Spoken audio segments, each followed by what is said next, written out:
কিছু কিছু মানুষে ভাবে যে বিদেশ যাইলেই পয়সা। আরে ভাই, বিদেশে তো হস্তা না, বুঝছো?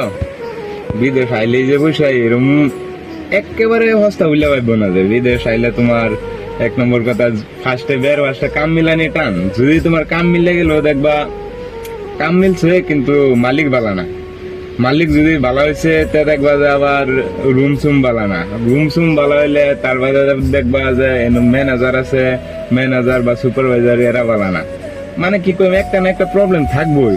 ধরো বাই চান্স ভাগ্যবশত এই তিনটা ভালো হয়ে গেল, বুঝছো, তাহলে দেখবা তোমার পয়সা লয়ে খেলি মেলি। পয়সা দিত না, দিবার কথা থাকে 1 তারিখে, 1 তারিখের পয়সা দিব 10 তারিখে, 10 তারিখে তেও দেয় না। নাই মানে মালিকের বেমার হয়ে যায়, বুঝছো, কি দেখুন নাকি পয়সা দিবার টাইম হয়ে যায়, বুঝছো।